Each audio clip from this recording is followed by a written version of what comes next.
Hey, Nancy, right? You've got a better memory than our hostess. Who doesn't? Amateur detective, huh? Ever thought about becoming a real detective? You know, like me? Well, I don't know. Do you like what you do? I love it. You, heard about those bank robberies I solved, right? Yes, I sure did. Baffling case. Two-man team at 17 banks in 3 states in 5 days? FBI had no idea who the perps were. But after forcing their vehicle to a stop, confronting them, despite the fact that they were armed and giving chase, I single-handedly made the collar. I heard they stopped because you accidentally rear-ended them. You heard wrong. You see, Nancy, when somebody does something really remarkable in this country, the first thing everybody else does is try to tear them down. Reporters, late-night comedians, even some of my fellow officers, all have been spreading vicious lies about me. Why? Because they've never done anything remarkable in their sorry little lives, and they're jealous.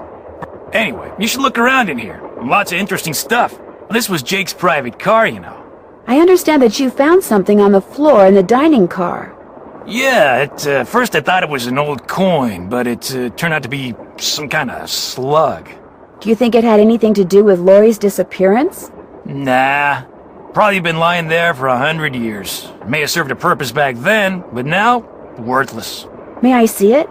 Sure. In fact, here, keep it. Wear it around your neck or something. That way, when people ask you where you got it, you can tell them Tino Balducci gave it to you. The Tino Balducci. Oh, thank you. What else can I do for you? So, what do you think happened to Lori? She could have been kidnapped, she could have been tossed off the train, she could be hiding from us. But I obviously won't know which until I've gathered all the facts. When do you think that will be? I'll know the facts when I know the facts. The truth can't be rushed, you know. Have you had a chance to talk to Charlena Purcell? Now, why would I want to do a thing like that? You don't like her? I can't stand those sappy books she writes. And seeing as I said as much during an interview on national TV once, it's a pretty safe bet she doesn't like me. Have you talked to John Gray? The ghost guy?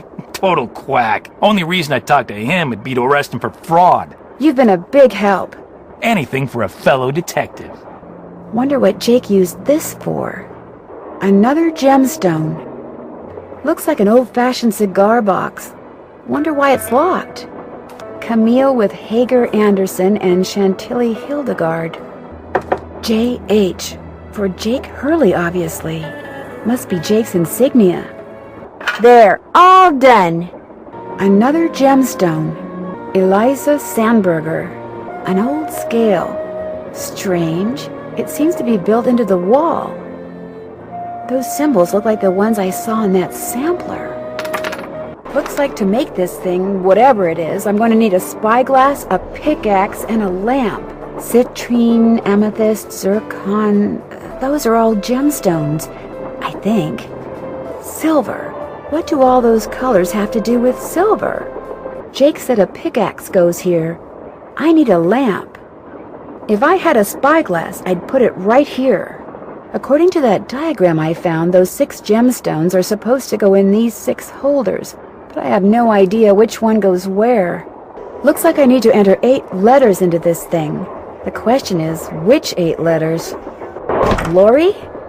Oh my gosh! I never thought you'd be the one to find me. No offense. Nadine? Nancy Drew. Well, as you can see, I wasn't really spirited away by ghosts or anything. That bookshelf in the dining car, you step on this thing in the floor in there, and it slides open. I practiced disappearing for weeks.